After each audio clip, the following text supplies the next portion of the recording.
There was melee at this local play place tonight at 6 o'clock on Reaction News.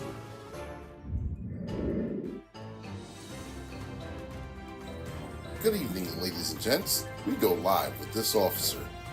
Sir, can you tell us what happened, please? It was really trivial. Well, wow. Tell us what you really think. Police say in the latest fight here, a 16-year-old girl provoked an adult at a birthday party. As silly as that sounds, the whole incident started over someone asking for a cigarette. Friends tried to break up the fight. The juvenile didn't take too kindly to it and began throwing salt and pepper shakers, climbing on tables, pushing children, pushing other adults.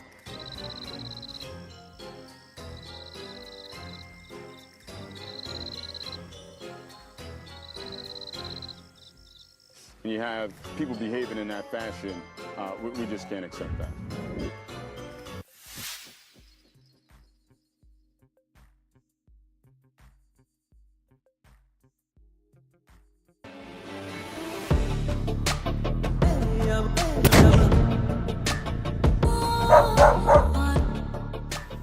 Welcome back, folks. Sergeant Be Safe here, and most of you guys already know that Rob Blind and his crew recently escaped from prison.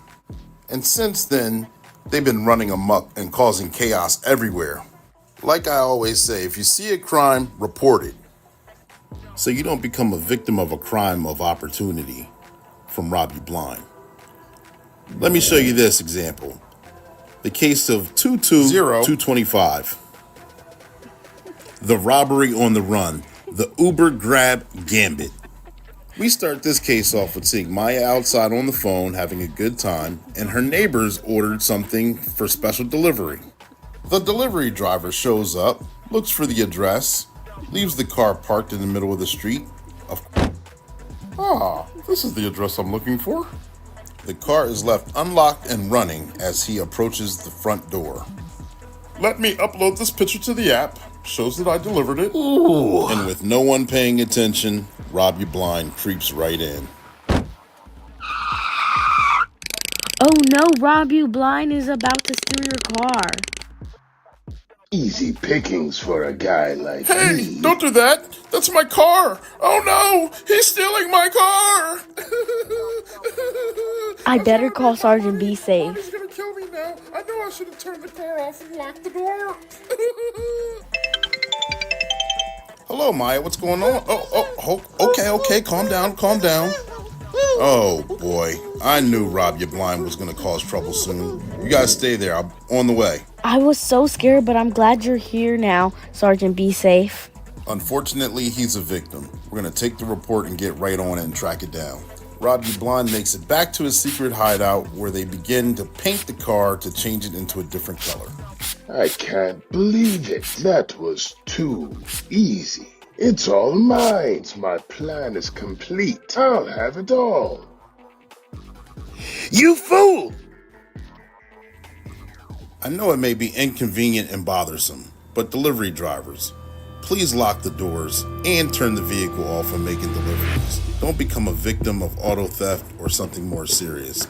Now I have work to do. I have to find these bad guys and stop these crimes. And that's your tip of the day to get you on your way.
Good evening. Why does it always do that? There we go. Full screen ahead. That's what I'm talking about. Good evening, ladies and gentlemen, boys and girls. Welcome to another episode of Black and Blue. I am excited. I hope you are too. I am your motivational speaker, your empowerment coach, your author, and your favorite baker's favorite baker. I am Ecclesiastes Crimes Code 304, the coldest code switching detective out here in these streets. And if you didn't already know, the CLE is spelled C-L-E-E, which stands for Continuing Law Enforcement Edutainment, because not only do we educate, but we entertain at the same time. And we're going to have a lot of fun while we do it. I'm here bringing you another episode of Black and Blue. The podcast is just for you, where we go live weekly at 7 p.m. Eastern Standard Time. And when we go live with a special guest who's been in law enforcement or a first responder, whether they're rookie, season, or retiree. And we talk about their trainings, their experiences, and their publications. And we're not going to fall short at all today. We're going to have a lot of fun. We got a great interview ahead of you. We're streaming on 7 different platforms. We're on a few on Facebook. We're on one on LinkedIn. We're on a few on YouTube. I think that's all of them. I cover, I believe so. So therefore, I put a couple comments on the screen.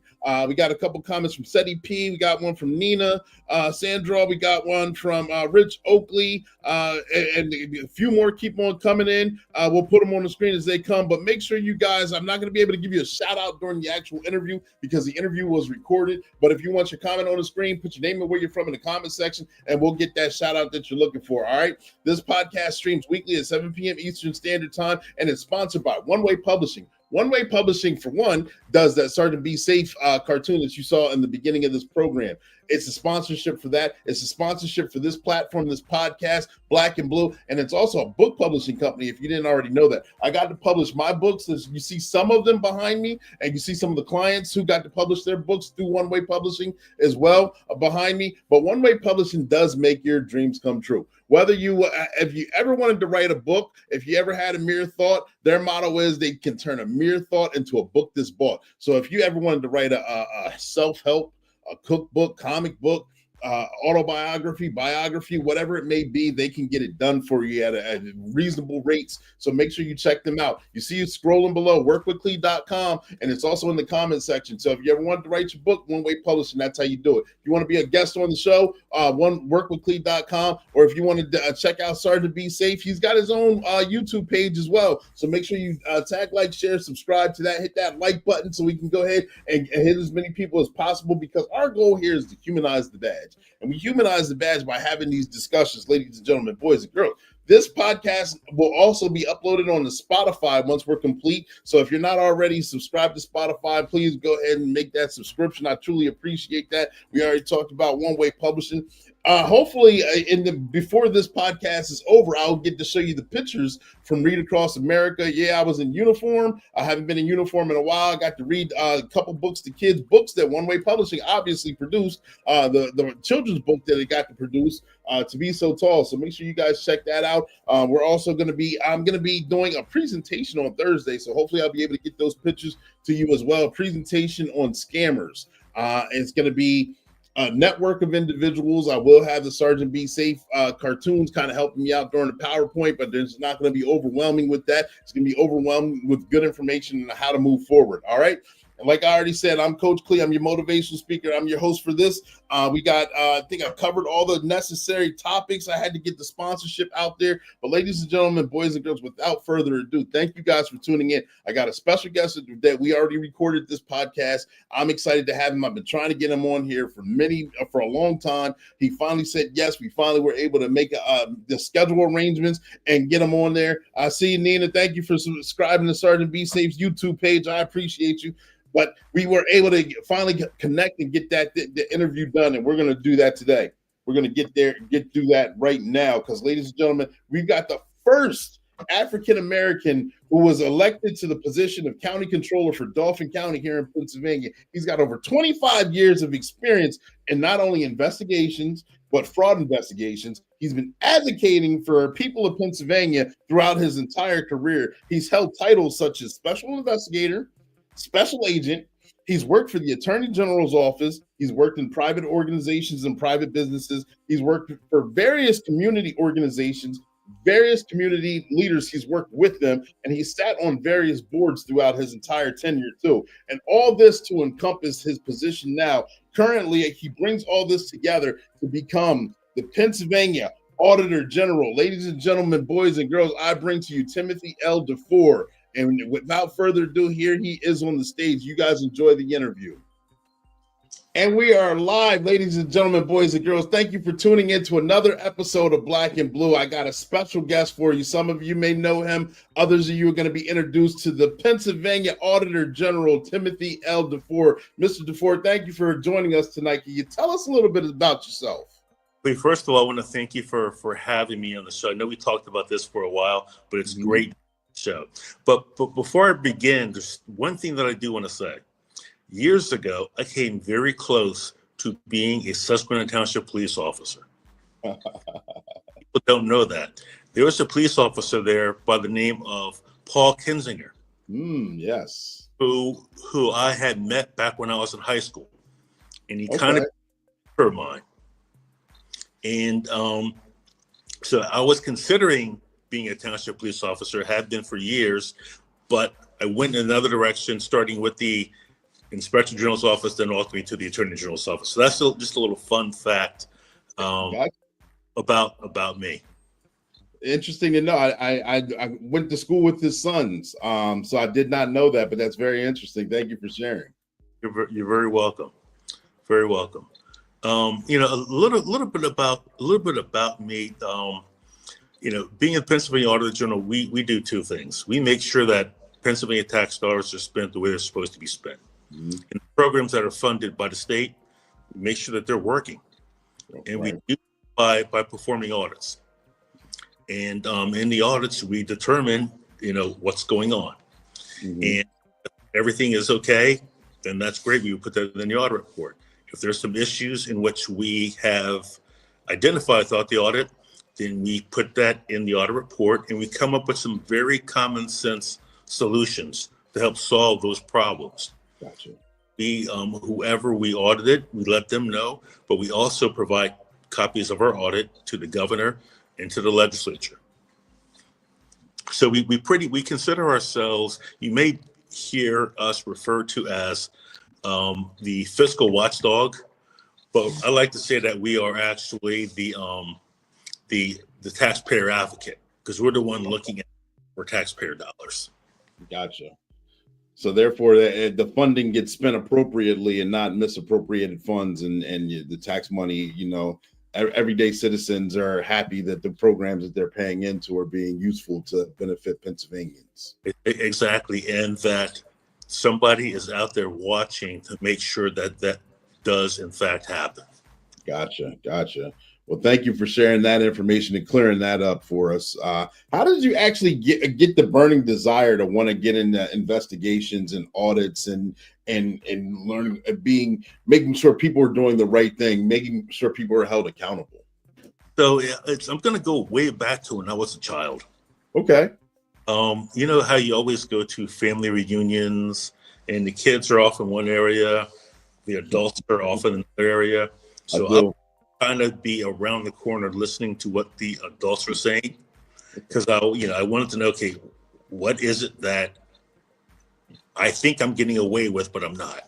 So, but I would always hear them, talk about government and joke about what government did with our tax dollars. And that even my parents would talk to us about. That's something that had always stuck with me. It's like, yeah, what does government exactly do with our tax dollars? I knew that there were things that they did. I mean, you would always hear about the federal government. Listening to those conversations growing up, I always wondered. And I knew that when I became a young adult, I knew what I wanted to do. And that was our tax dollars were being spent correctly. And I'm happy to say that I've spent most of my career doing that. But it started with those conversations. Actually, me listening to those conversations, but it also has something to do with my parents also talking about government and what government did for families like ours. Gotcha. Thank you for explaining. So with that I know that you've worked in investigations. I know you worked in the private sector and for companies and things like that. How do all those skills hone together to actually make you the best possible Pennsylvania Auditor General that you can possibly be? It's identifying a problem and to see if, and the same thing in law enforcement. Mm-hmm. When you go out and do what you do, when you get that call, you determine whether or not a crime has been committed. Right. It's the same thing here when it's making sure that others are following the laws in which they're supposed to follow. Okay. Whenever you're talking about government tax dollars, whenever unless it's a tax refund, but whenever we receive money from the government, like Susquehanna Township may receive it, the city of Harrisburg may receive it, you're supposed to use those funds in a certain way. Okay. And there are policies and there are laws making sure that happens. Mm-hmm. Well, it's having that skill set to understand the purpose of number one, of what you're supposed to do. And number two, having the skill set to determine if rules, laws, and policies were in fact followed. So that's something that throughout my entire career, I've had to hone in those skill sets. Mm-hmm. All the same thing, making sure that certain laws were in fact followed. So that in mind, that made me probably the best person that I could possibly be, knowing that, okay, that is my duty, that's my responsibility. It's not to go out and find a problem. Mm-hmm. It's to determine by looking at the laws and the policies if a problem exists. I like that. Because it often we're confused with being first responders or in law enforcement on looking for problems and finding problems and harassing people, harassing citizens. But oftentimes the problems are presented to us, and we're asked to solve a problem. And I like how you cleared that up as well. Solving the problems is what we're here to do, because all of us want the same outcome. We all want a better life. We all want to be safe and secure in our persons and effects. And we don't want to be taken advantage of. So therefore, having the positions, having the skill sets that we have to make sure that everything's done correctly, just has the checks and accountabilities to make sure that everything's done efficiently and effectively the correct way. Exactly, and also, as you know, Mm-hmm. you have to, when we approach an auditee, and when you approach somebody who may have committed a crime or may be the victim of a crime, mm-hmm. they're not necessarily going to be happy to see us. So, and that's something that I experienced when I was in law enforcement. Mm-hmm. So you have to have a certain, you have to carry yourself in a certain way. Correct. Not saying where you have to be passive aggressive, but you have to understand that individual that you're talking to, this may not be their best day because you're there. Yeah. So in knowing your job, you also have to put yourself in the other person's shoe, mm-hmm. meaning that that they may not necessarily be happy to see you. Totally understand that as well. Totally get that. So I know you've got many years in law enforcement, first responder, and investigations as well. Is there any defining moment that you would like to share with us that kind of is very memorable to you, that's something that happened that may have been positive, or you affected someone in a major way that you still see the returns from, or anything that was just a good story or something along that lines for you? Yeah, so and I'm going to go back to when I was an auditor for the federal government. Okay. When and my law enforcement and my auditing career began in healthcare. Okay. For getting an investigation where we had thought that there was a hospital, I believe it was in Mississippi, mm-hmm. where we thought that they were had received about $30 million in federal funds in which they weren't entitled. Oh, wow. and initially it looked like there was fraud. Mm-hmm. So myself and a team of investigators and auditors went to visit this healthcare system.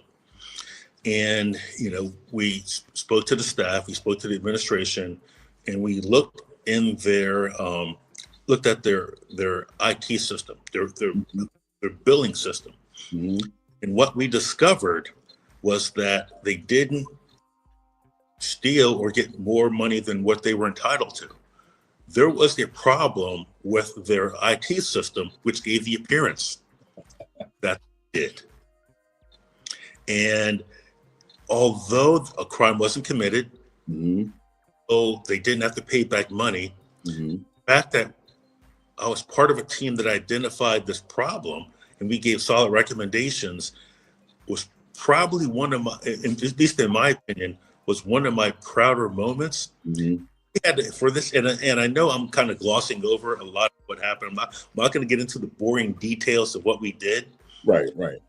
That there was an assumption that $30 million was stolen from the federal government, but because of the way that their IT system was set up, it just gave the appearance. So that's one of the things I'm most proud of. But another one, as far as which direction I was going to head in my career, Mm-hmm. my career actually started as an investigator with the Dauphin County Public Defender's Office. Oh wow, how'd that come about? Yes, I was a young kid, and I had just graduated from Hackett, had my degree in paralegal, and my first real job was as an investigator with the Public Defender's Office. And even then, I kind of knew that I wanted to be somebody who investigated white collar crime. Gotcha. That in the back of my head. Mm-hmm. But there was a case where we were representing somebody who had stolen, I forget the dollar amount, from stolen funds from embezzled funds from one of from their corporation. Mm-hmm. And the person ended up pleading guilty, but working on that case pretty much solidified what I wanted to do in my career. And that was to investigate white collar crime, but do it from prosecution side. Yes. Even working for the Public Defender's Office, it made me, it helped me to understand that just because you get a case on your desk doesn't mean that person's guilty. Right. You have to look at the facts and determine, whether or not it was a mistake, whether or not there is no crime, or whether or not the person did commit a crime. And if the person did commit a crime, if they're charged, as you know, that's left up to a jury. Right. But working on that case, that made me realize, what, this is what I want to do as far as my career. And you know what? I've been fortunate to do that for my entire career. I've actually done something where I've wanted to do. So I've been very blessed with the goal. Yeah, thank you. So with that, I don't get a lot of people on this platform that enjoy investigating white collar crimes, and that is a niche all in itself. And it's something very needed because everyone likes to go after the action adventure, at least on this platform. But also keeping people in checks and balance, like we often say, keeping people held accountable is very important. Making sure the money is used appropriately and not mislaid or anything like that. So, are there any trends that you've seen throughout your course of investigating white collar crimes, or any kind of frauds, or any things that you could share with us that we should be aware of or look out for? The one thing that I can think of is our senior citizens. Mm-hmm. Yeah. They're the most vulnerable. You constantly hear, no matter how many public service announcements that there are, no matter what law enforcement does to make sure that others recognize. When I say others, we're talking about the people who, senior citizens' kids. My mom is almost 90. Oh, wow. we look out for her. So constantly hear stories about senior citizens being taken advantage of. Yes. They're part of our most vulnerable population. That's probably the one trend that I see the most, and that's probably the one trend. I mean, they all bother me. Yeah. That probably bothers me the most, because we're talking about people who are vulnerable. We're talking about people who have worked for years and are retired. We're talking about people who are on the fixed income. So it's probably that population, and it's probably those issues that bother me the most. Gotcha. And that's interesting that you say that. I have a presentation coming up where I'll be on a panel where we're talking about senior citizens and frauds and some of the trends to look out for, some of the things as far as the phone scams, the mailers, emails, credit card scams, believe it or not, dating scams, dating sites where, people are being taken advantage of. So many things that are the norm, that we get the phone calls and we're saying that our warranty is about to run out on our car, please send this money. Or there's other scams out there that you may not even know are tricky out there. And it's I don't want to say fascinating how creative people are, but it's mind blowing how many scams are out there and how legit they often sound. So therefore, having someone to be able to regulate which is good and which is bad is very important. These scams are rampant. I'm sorry. No, and I'm so I gotta share this quick story, because this happened. And keep in mind, here I am, the Auditor General. So I get a phone call. I'm away at doing something for the office. I get a phone call, and I look at the caller ID. It's the Dauphin County Sheriff. And then so I pick up the phone, because I was Dauphin County Controller and I'm friends with the sheriff. Right. I pick up the phone and say hello, and this officer comes on and says, "This is Officer so and so, badge number so and so." And said, "You failed to show up for federal court, and in order to make this happen, you need to send $10,000. True story. Wow. It had the actual Dauphin County Sheriff's phone number as the number it was coming from. I say, "I want to speak to Nick." The person hangs up.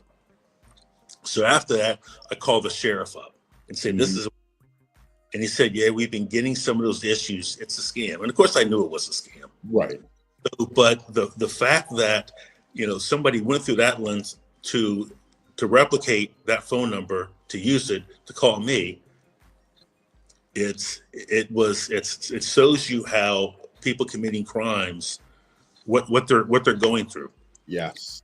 What they're going through. And as me and you are having this conversation, somebody's out there right now thinking of something. Oh yeah. So you just have to be aware of the lengths and some of the innovative scams that are just out there. Yeah. And all of us just need to just, when that happens, just do our due diligence. I mean, nobody likes to, if somebody says that you need to do something or that you fail to do something, no one likes those phone calls. But when you get, you just have to go a little bit above and beyond than the person on the other end of the line. Yeah. Good piece of advice. I tell our senior citizens it's smart when they come into our department or make a phone call to us asking us if they get similar phone calls and they're saying, "Is this legitimate? I don't want someone coming to my house and arresting me on a warrant I'm not aware of, nor do I want to send money with a money card or a pay card in any type of fashion." And then once they notify us, then we can start the investigation and get the phone numbers and try and track it down as best as we can. So I always say following up with even if it is legit, following up is always the smartest option. Exactly. Yes. So running for Pennsylvania Auditor General, that's got to have been a daunting task. Why you were Dauphin County Controller? What made you decide that you wanted to go ahead and add more stress to your plate per se? Stress is right. I have to be perfectly honest. when I was asked 3 times, and 3 times I said, because I just didn't want to. I mean, and this is going to come to a surprise to a lot of people. And I've said this before. I hate politics. Wow. I love the work. Mm-hmm. I love serving the community, but I hate politics. Right. But after thinking about it and talking to some other people, I decided to run because, number one, as far as this type of work that the Auditor General does, I've been doing it my entire career. Understood. But I've done it very, very well, and I've been successful on every level.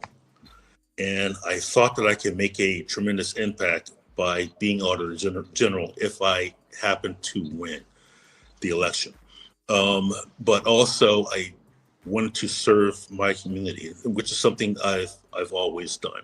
And again, I'm going to go to conversations that I had with my parents growing up, where they always, and just talking about government, they always talked about serving the community. Mm-hmm. So by feeling that I can make a difference, by doing the work that I thought that I was good at and I love, and by being able to serve my community, you know, and taking that out to the entire state, those are the 2 defining factors that made me run. Gotcha. I love the fact that, you know, you hate politics, but you love the work. I mean, that sounds like a true person who belongs there. Someone who's not about the politics, for lack of a better term, behind the scenes, but actually wants to get the work done and see that it's done appropriately and efficiently. So therefore, I thank you, Mr. DeFoor. Yeah, I appreciate that. And I happen to be the first Auditor General who's actually been an auditor. So if you really think about that, it's kind of a head scratcher. Yeah. But again, you know, I ran because I really felt that I could make a difference. Now, no one person, as we all know, does things by himself. Right. That's why, you know, I'm so blessed that once I got here, I put together a great team of individuals, and one of them's in the room with me, my Deputy Communications Director, Gabby. Yeah, I felt that by putting together a great team, a team of subject matter experts, not of political people, right? Subject matter experts in certain areas that could help carry out whatever the mission that this office is supposed to have, but also the mission in the direction where we all felt we needed to take this office. And that is just the basics. What's the job? That's what we stick with. Just doing the job. I like it. And something else that you said that I like, that I want to touch on as well, is something that you said you learned during your upbringing and things that you're still affiliated with, and that's giving back to the community. And that's important as any position, any public position, as a first responder, law enforcement, anything. Community policing is one thing I love to talk about on this platform, but giving back to the community itself. I know that you've served on boards. I know that you've been affiliated with the community through many, many years. Could you touch on anything like that, or love to, or express on things that you've loved and enjoyed throughout the community? You know what? And again, I'm going to go back to those lessons that I learned when I was growing up. And, you know, and one of the things about us elected officials, it's one thing, yes, to get elected and, you know, to do the political thing, do the things that calls for whatever your office that you're in, but you also have responsibility to the community that you serve. And that's something that I never forgot. Right. You know, I just think that that's extremely important. And we, as elected officials, have to be an example for others. And I think by being a public servant is part of it. And, you know, and for me, you know, personally, giving back to the community makes me feel better. Yeah. I mean, you know, and one of the things that I realized, I didn't get here on my own. It pretty much took an army of people. Sometimes they guided me, and sometimes they had to push me. to get to a certain spot, and I can't forget those. And those people who did that were people who were community leaders, community activists. They were coaches. They were Boy Scout leaders. They were all that. Right. And so that's something that I never forgot, and something that I greatly appreciate that they spent their time doing. And that's a lesson that I learned, again, growing up, and something that I've always done and will continue to do. It's just important to build those relationships. So when I'm done, whoever the next Auditor General is going to be, and this is my last term, whoever the next Auditor General is going to be will not only do the job, but will also serve their community. Perfect. I love leading by example in itself. You know, whoever takes the reins up following you is going to have some big shoes to fill, but it's necessary and important, and being visible and giving back to the community is a great big deal. I say that often. Yeah. You know? It's just something that's extremely important. And you know, one of the things that I always do, you know, when I go to the voting booth, I mean, and you know, and one of my requirements is, how have you served your community? I like that. Absolutely. So therefore, let me ask you this: in a perfect world, being the Auditor General, you served out your term, you get to do all the goals and desires. You get to do the job efficiently and effectively to the way you want. In a perfect world, where do you see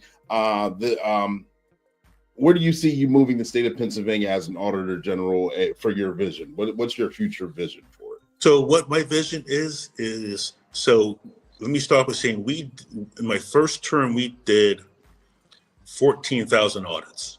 Oh, wow. So we averaged about 3,500 audits a year. And in there's a lot of information. So ideally, the legislators, whatever local governments we audit, the governor, take a look at the work that we've done. And if we are recommending efficiencies and improvements for government, some of those. Yeah. And don't necessarily look at the politics of things. Just take a hard look at, okay, did this in fact happen?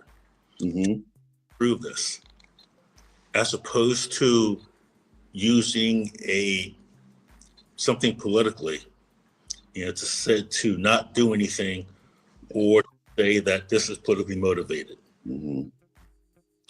To simply take a look at what we've done and determine if we need to make improvements and how we operate state government and our local government. So in a utopian society, in a perfect world, that's what I envision. That's what I would like to see. Gotcha. Very well spoken. Thank you. Thank you for sharing that information. Mr. DeFoor, again, I don't want to monopolize your time. I appreciate you coming on this platform and expressing some vision, some viewpoints and feelings that you've shared with us. Through the course of conversation, I may have forgot to ask a question, or I may have jogged your memory on something that you would like to touch on. Is there anything else that you would like to share with us? Right now, the floor is yours. Well, next month is Financial Literacy Month. And one of the things that I'm very passionate about is financial literacy. So take the month of April and to learn as much as you can about financial literacy. Go to your schools, see if they're teaching financial literacy, and advocate for financial literacy. Because one of the things that other states have done, other states have been teaching financial literacy in their schools from kindergarten through 12th grade. But be an advocate for financial literacy, because the more our kids learn about financial literacy, the better decisions they're going to make once they graduate, because they're going to understand how money works and they're going to be money smart.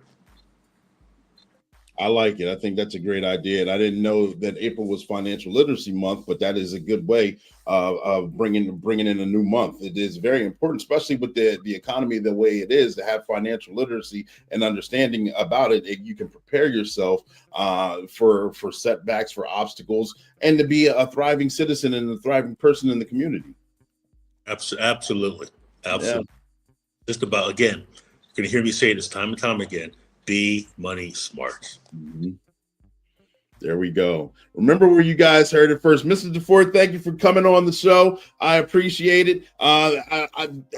Everything that you're doing, you got big shoes to fill. You're doing a tremendous job, sir. I couldn't say it better. I'm fumbling over my words because I'm finding it very humbling that you come on the platform and express your visions and desires and things that you've accomplished. And I appreciate everything that you've done and are doing. I appreciate you having me. Thank you. Absolutely. Absolutely.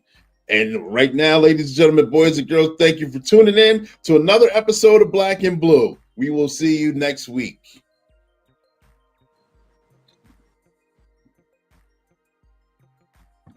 And there you have it, the interview with Mr. DeFoor. I hope you guys enjoyed it. It was a great interview. We discussed a lot of things. I'm very proud to get him on the show. Thank you again, Mr. DeFoor, for finding not robbery, for donating your time and coming on the show and expressing your viewpoints and visions. I appreciate that. Ladies and gentlemen, boys and girls, yes, April is Financial Literacy Month, and we are right on the cusp of April. So make sure you guys advocate for that. Learn something new in the month of April, and teach somebody something new in the month of April to help make them a better person and yourself a better person on finances. Get yourselves together. All right. But before we go, Sergeant Be Safe has a few cartoons, or has a couple cartoons and announcements. And I was able to find and create a quick slideshow of the video. I'll show that after the cartoon of Read Across America. Me and a couple officers got to read the book, published by One Way Publishing, To Be So Tall, in one of the local schools. So we'll get that up there for you guys, and then make sure we got a couple more announcements, and then we're going to follow up. But stay tuned. We'll be right back.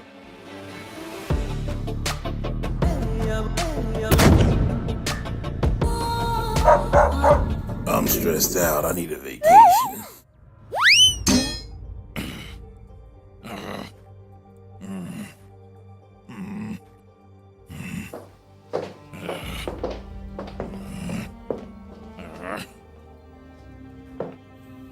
Oh my gosh, major pain. Did you fall? You don't look okay. Hold still. Let me check you out. You're running a fever. You must be stressed out again.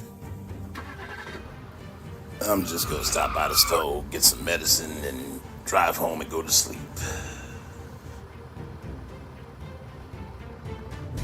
Oh my gosh, Major. You have to stop being so stressed out. Yeah. Duty calls. I always got work to do. As soon as I get some rest, I'll be fine. Oh no, what are these guys doing here? Misdemeanor and Treacherous Tony just recently broke out of prison. Treacherous Tony's there to steal some medication. And Misdemeanor, well, he's the muscle. Get out of here, right now. Absolutely not. You're in no condition to fight. I'm calling for help. I'm an old school cop. You don't know me, son. Major Payne is preparing for battle, and Misdemeanor thinks he has an easy victory.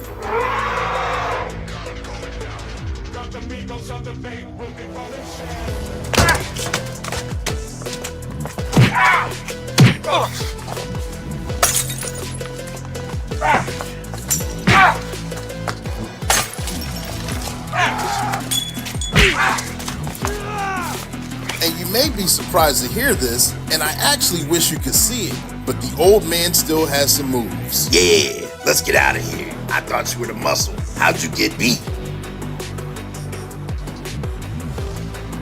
Oh my gosh, Sergeant Be Safe. Honestly, he won the fight, but he was so stressed out that he passed out. Hey, Sarge, we gotta get him out of here. We're gonna take him to the hospital. Please, take good care of him. Those guys went way too far. We gotta track them down and put them back in jail. And that's your tip of the day. Get you on your way.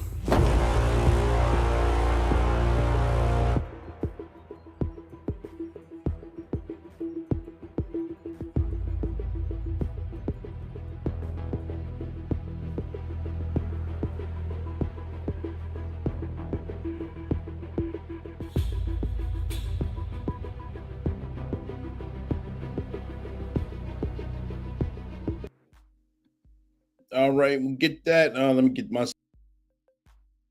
back on stage. Why does it? Yeah, we're back. All right, sorry. I don't know why original setting goes back to the little screen, but I'm gonna pull this up right here. Read Across America is a wonderful thing. It happens nationally, various elementary schools where first responders, high school kids, people in the community go read about 10 to 15 minutes to a different classroom in the elementary school. You get to pick whatever book you want. You gotta somewhat be animated, you know. I can be a little animated. Some of you guys know that by way of Sergeant Be Safe. But you read to the kids and have fun. You answer a couple questions. It's a lot of fun. Here's a shout out to a couple of the guys and ladies, but mainly the first responders that I got to go sit with and read Across America. So we are going to pull that on the screen now. There they are.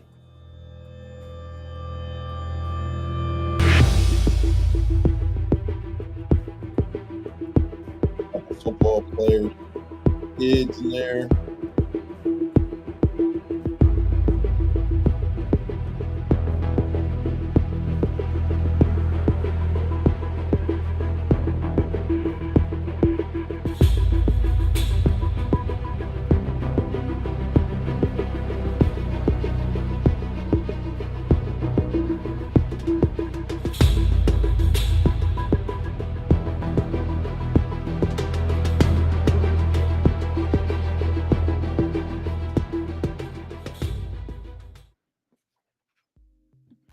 There it is. Just a quick slideshow for you. Shout out to all the first responders that have done that or will do that.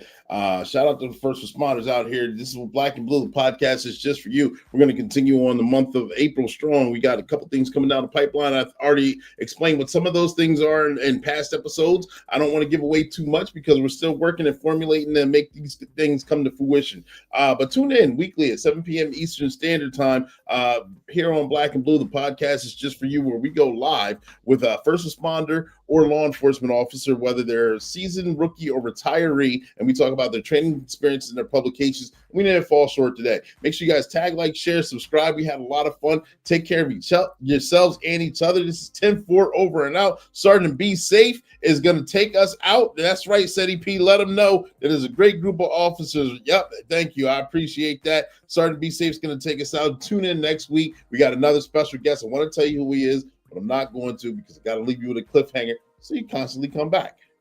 Have a good night. Take care of yourselves. Peace.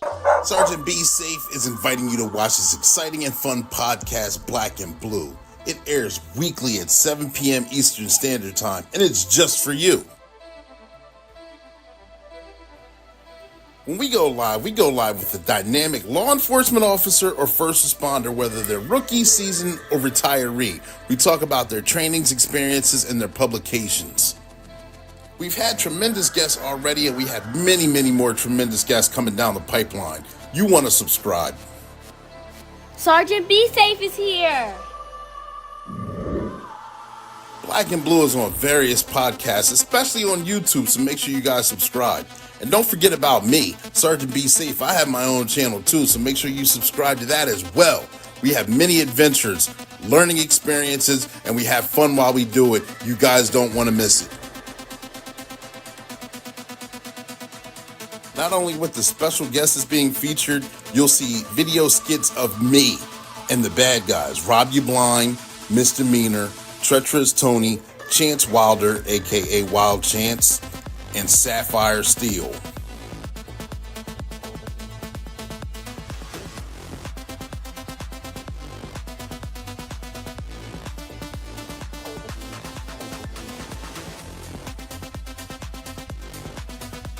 And that's your tip of the day to get you on your way.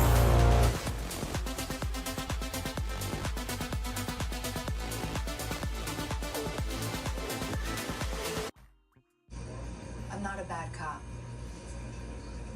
I never once said you were. It would be real simple if the problem was bad cops. It ain't.